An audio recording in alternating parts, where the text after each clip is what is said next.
আলী থেকে মাত্র এক ওয়াক্ত নামাজ চলে যাইতেছে, কি পরিমাণ পেরেশান হয়ে গেল। তুমি আর আমি জীবনে কত ওয়াক্ত নামাজ বাদ দিয়েছি, একটু হিসাবটা মিলাও। আমার নবী জানাছে, কেউ যদি হেলে ধরে ইচ্ছাকৃতভাবে এক ওয়াক্ত নামাজ বাদ দিয়ে দাও রে, 2,88,000 বছর জাহান্নামের আগুনের মধ্যে জ্বলা লাগবে। অথচ দুনিয়ার ভিতরে সূর্য তাপ তুমি সহ্য করতে পারো না, গরম সহ্য করতে পারো না, এই জন্য ঠান্ডা পানি তালাশ করো। সূর্যের গরম তুমি সহ্য করতে পারো না, এই জন্য এসির বাতাস তালাশ করো। ওই দিন আসরের ময়দান বড় ভয়ঙ্কর হয়ে যাবে রে। হিসাবটা মিলাও, জীবনে কত ওয়াক্ত নামাজ বাদ দিয়েছো, এক ওয়াক্ত করে যদি হিসাবটা মিলাও, জীবনে কত কত ওয়াক্ত নামাজ বাদ দিয়েছো, হিসাবটাও মিলাইতে পারবা না। আর কত কোটি কোটি বছর জাহান্নামের আগুনের মধ্যে জ্বলা লাগবে।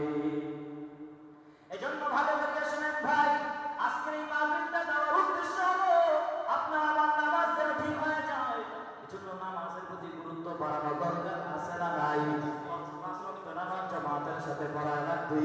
আর যদি আপনি সূরা কেরাত না পড়েন, মসজিদের ইমাম সাহেবের সাথে যোগাযোগ করিয়া 5টা 10টা সূরা যদি আপনি কষ্ট করে নিতে পারেন রে, আর এই 10টা সূরা দিয়ে যদি 5 ওয়াক্ত নামাজ জামাতের সাথে আদায় করতে পারো রে, এই উসিলা আমার আল্লাহ পাক জান্নাত দিতে পারে কি পারে না? নামাজের প্রতি গুরুত্ব বাড়াও। কত মানুষ ফজর না পড়িয়া ঘুমায়, ফজর পড়ে না, যোহর পড়ে না, আসর পড়ে না, মাগরিব পড়ে না, ঈশার নামাজটাও পড়ে না। আমার আল্লাহ পাক যখন তাকায় দেখে রে, কোন বান্দা যখন ফজর পড়ে না, ফেরেশতারা বলে আল্লাহ গুনাহ লেখা শুরু করে দেয়। বলে না না, তাকায় দেখো না, যোহরের সময় হাজিরা দেয় কিনা, যোহরের সময় তুমি আসলা না। ফেরেশতারা আল্লাহকে বলে আল্লাহ গুনাহ লিখবো কিনা, বলে না না, দেখো না আসরের সময় আসে কিনা, আসরের সময় তোমারে পাওয়া যায় নাই, মাগরিবের সময় তোমারে পাওয়া যায় নাই, ইশারের সময় তোমারে পাওয়া যায় নাই। আল্লাহ রাগ হয়ে বলে তার ব্যাপারে গুনাহ লিখতে থাক, লিখতে থাক। এজন্য ভাই ভালো করিয়া বুঝেন, নামাজের প্রতি গুরুত্ব বাড়াও। এক ওয়াক্ত নামাজ যদি ছেড়ে দাও, আল্লাহ কাঠ গড়াই তোমার দাঁড়ানো লাগবে। আমার নবী জানায় দিলেন, কেউ যদি 5 ওয়াক্ত নামাজ ঠিক করে ফেলে, যার নামাজ ঠিক হয়ে যাবে, তার বাকি আমলগুলো ঠিক হয়ে যাবে, ঠিক কিনা? ওই হাসরের ময়দান বড় ভয়ঙ্কর হয়ে যাবে।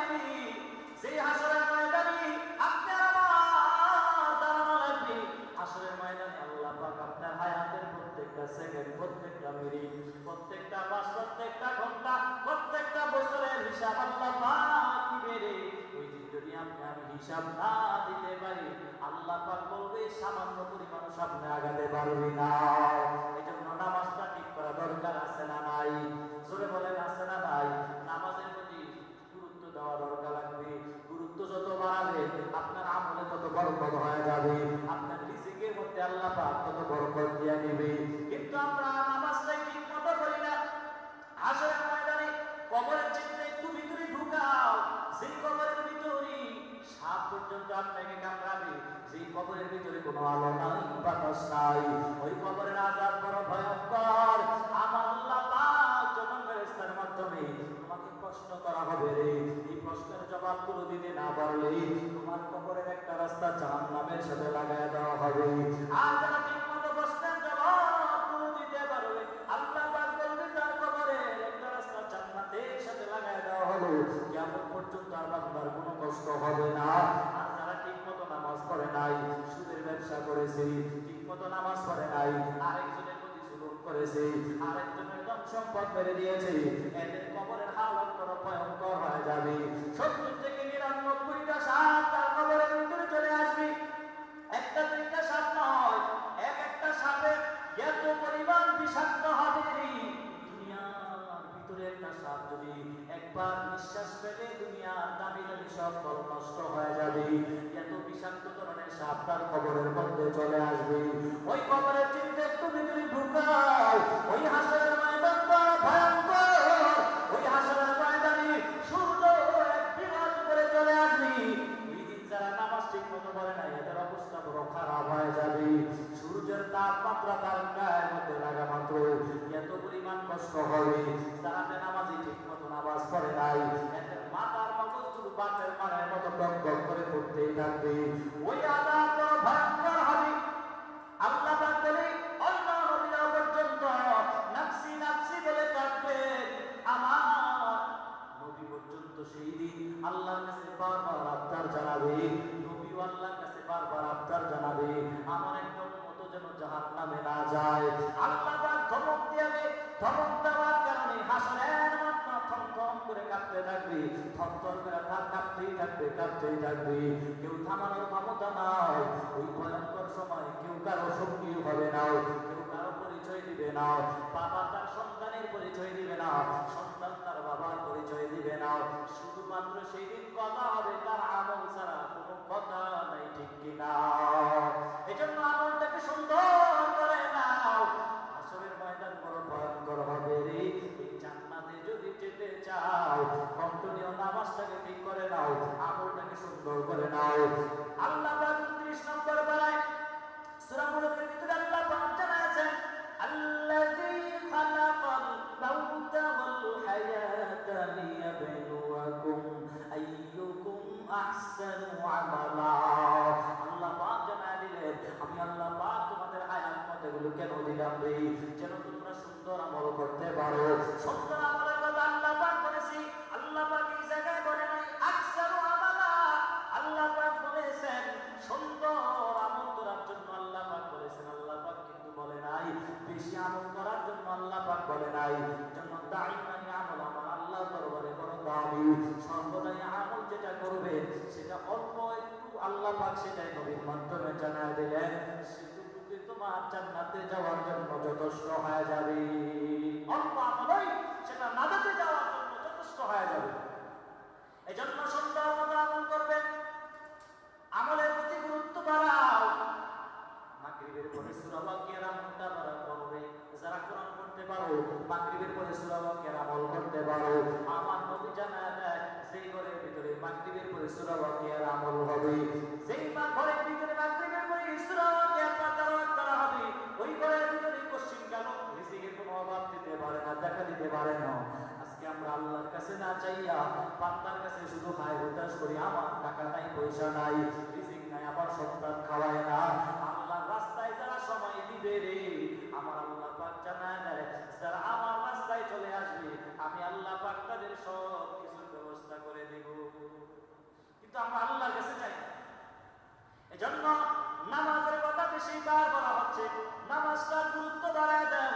নামাজের প্রতি যত গুরুত্ব বাড়বে রে, তত আপনার জন্য ফায়দা হবে, আপনার জীবন সুন্দর হয়ে যাবে। আর নামাজ বাদ দিয়ে দিবে, নামাজ বাদ দিবেন। আল্লাহ পাক কোরআনের এক জায়গায় বলছে, ইন্নাস সালাতা তানহা আনিল ফাহশাই ওয়াল মুনকার। নিশ্চয়ই যারা নামাজ আদায় করবে আল্লাহ পাক তাদেরকে ফাহশা অশ্লীল কাজ থেকে আল্লাহ পাক দূরে সরায় দিবে। প্রশ্ন হলো, হুজুর আমি নামাজ তো 5 ওয়াক্ত করি, এরপরও তো গুনাহ থেকে বাঁচতে পারি না, এরপরও তো আমি সুদ ছাড়তে পারি না, এরপরও তো ঘুষ খাওয়া ছাড়তে পারি না। জবাব নাও, যখন তুমি নামাজে দাঁড়াও রে, নামাজের ভিতরে তোমার খুশু নাই, খুশু নাই, মনোযোগ নাই। এই কারণে তোমার নামাজ আল্লাহর দরবারে কবুল হয় না। এজন্য যারা নামাজও প্রথম কাতারে করে আবার সুদও সবার আগে খায়, এলাকায় আছে কি সুদে? বর্তমান জামানায়, বর্তমান যুগে পুরোটা এলাকায়, সারা বাংলাদেশে যত জায়গায় গেলাম সব জায়গায় একই হালত, শুধু সুদের কাজ কারবার চলে, শুধু সুদের কাজ কারবার চলে। অথচ সুদের এত পরিমাণ মারাত্মক গুনাহ সে মনে হয় জানে না। যদি বলা হয় বাবা সুদ কেন খাও, বলতে চায়, সে বুঝাইতে চায় আমি একটা প্রফিট খাই, লাভ নাই। অথচ সুদের কি পরিমাণ মারাত্মক গুনাহ রে ভাই, এত পরিমাণ মারাত্মক গুনাহ। কেউ যদি জেনে বুঝে 1 টাকা মাত্র সুদ খায়, আপন মায়ের সাথে, এক রাওয়াইতে দেখলাম 36 বার আপন মায়ের সাথে জিনা করলে সেই পরিমাণ গুনাহ হয় রে, আল্লাহ পাক তার আমলনামায় সেই পরিমাণ গুনাহ দেয়া দেয়। আমরা আয়াতে আসছি, যে ব্যক্তি 1 টাকা মাত্র সুদ খায়, আল্লাহ পাক তার আমলনামায় 70 বার আপন মায়ের সাথে জিনা করলে সেই পরিমাণ গুনাহ হয়, আল্লাহ পাক তার আমলনামায় সেই পরিমাণ গুনাহ দেয়া দেয়। বলেন না নাউজুবিল্লাহ। নামাজ পড়ে আবার সুদ খায়, আছে না? আছে। সুদ খায় আবার সামনের কাতারে নামাজ পড়ি। আবার ভালো করিয়া শুনবেন, এই দুটো গুনাহ আমাদের সমাজের ভিতরে বেশি বেড়ে চলছে। একে অপরের সমালোচনা করা, একে অপরের গীবত করা, এরপরে আবার সুদে ব্যবসা করা, একে অপরের সমালোচনা করা। প্রত্যেকটা পারিবারিক মহিলারা পর্যন্ত করে, পুরুষরাও করে। মারাত্মক একটা গুনাহী, যারা গীবত করে, যারা অপরের জন্য সমালোচনা করে, কি পরিমাণ মারাত্মক গুনাহ। আমার নবী জানাতে আল-গীবাতু আশাদ্দু মিনাজ জিনা, জিনার চেয়ে মারাত্মক একটা গুনাহ হলো আরেকজনের ব্যাপারে সমালোচনা করা। হলো দুই প্রকার, একটা হলো আমার আল্লাহর হক, আরেকটা হলো বান্দার হক। আল্লাহর হক কি? নামাজ, রোজা, হজ, যাকাত, এগুলো হলো আল্লাহর হক। আর বান্দার হকের ভিতরে এটাও আছে রে, কেউ যদি কারো ব্যাপারে গীবত বলে, কেউ যদি কারো ব্যাপারে বানায় বানায় কথা বলে, এর আল্লাহ পাক জানায় দেয় এর গুনাহ আমি আল্লাহ পাক মাফ করতে পারি না। সেই বান্দার ব্যাপারে গীবত বলেছো, ওর কাছে গিয়ে যতদিন পর্যন্ত মাফ না চাইবা, আমি আল্লাহ তাকে মাফ করতে পারি না। এজন্য গীবত করা যাবে না, একে অপরের সমালোচনা করা যাবে না। আপন মরা ভাইয়ের যদি গোশত খেতে চাও, আরেকজনের ব্যাপারে সমালোচনা করো রে। যদি আরেকজনের গুনাহ খাতা তোমার নিজের আমলনামায় নিতে চাও, আরেকজনের ব্যাপারে সমালোচনা করো। এই সব কিছু যদি নিজের জীবন থেকে বাদ দিতে পারো রে, নিজের জীবনটা সুন্দর হয়ে যাবে। আজকে কামেরটা তো তিন পারা মাহফিল হয়ে যাবে, অনেকেই সময় পাইয়াও মাহফিলে আসতে চায় না, অযথা রাস্তায় রাস্তায় ঘুরে ঘুরে দোকানে আড্ডা পাড্ডায় সময়গুলো নষ্ট করছি। আল্লাহ পাক তো হাসরের ময়দানে ধরবি, এই তোমার এলাকায় এত সুন্দর একটা কোরআনের মজমা হলো রে, বড় বড় ওলামায়ে কেরাম গুলো আসলো, একটু মাগরিবের পরে দিয়ে একটু সময় দিতে পারো নাই, এশারের পরে একটু গিয়ে সময় দিতে পারো নাই রে। এত থেকে হুজুর সাহেবদের দাওয়াত দিয়ে আনা হলো, একটু আমল যদি শোনার পরে ওয়াজটা শুনতেন, নসিহত শুনে শুনে একটু আমল যদি করতেন, আল্লাহ পাক সবার হেদায়েত যদি আল্লাহ পাক দিয়ে দিত, তাহলে বাংলা পৃথিবীতে আর পথভ্রষ্ট মানুষ পাওয়া যাইত না। এজন্য আল্লাহর কাছে বেশি বেশি দোয়া করা লাগবে, আল্লাহ আমাদের যেন আপনার রাস্তা থেকে না সরায়া দেন।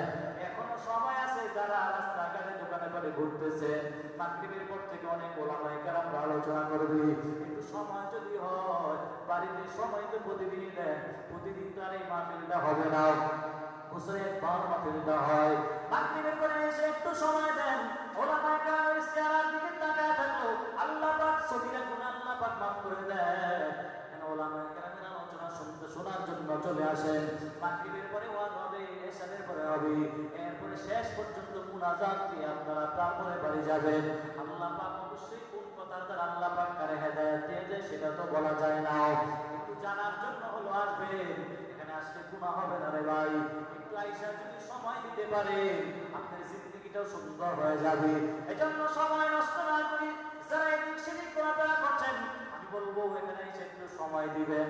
এই মাহফিলগুলো আপনাদের এলাকার জন্য রহমত, কারণ আজকে এখানে কোরআন এবং হাদিস থেকে হুজুররা আলোচনা করবে, আপনি শুনবেন। আপনার এলাকায় আজকে শোনার যারা ঘরে ঘরে নারী আছে, পুরুষ সবাই আবদার জানায় দিবে যেন সবগুলো আলোচনা আপনারা সুন্দর মতো শোনে। কথা বুঝছেন? এই যে টাইম কিন্তু পুরো ঘনে গেছে, মাগরিবের পরে অনেক হুজুর আলোচনা করবেন, বরুড়া মাদ্রাসা মুফতি আতাউল্লাহ সাহেব দামাত বরকাত হুজুর আলোচনা করবেন। এত বড় আলেম আপনাদের এলাকায় আসে, আর আপনারা আলোচনা শুনতে চান না, তাহলে কি এটার জবাব আল্লাহর কাছে দেওয়া লাগবে কি লাগবে? অবশ্যই দেওয়া লাগবে। এত সুন্দর একটা আয়োজন করলো, কষ্ট করে এত দূর থেকে হুজুররা আসলো, আপনি একটু সময় দিতে পারেন, ইনশাল্লাহ দিবেন তো সময়। এজন্য মনোযোগ, আমি তো আপনাদেরকে ভাবছিলাম যে 30-এ আসবে, একটু কথা মনোযোগ দিয়ে শুনবেন তো ইনশাল্লাহ। যারা এই মাহফিলগুলোতে যারা আসতে চায় না, আল্লাহ পাকের কবুলিয়ত তো লাগবে। আল্লাহ পাক যাকে কবুল করে, যাকে পছন্দ করে সেই তো আসতে পারে, আর যাকে কবুল করে না সে কি আসতে পারবে? পশ্চিমকালেও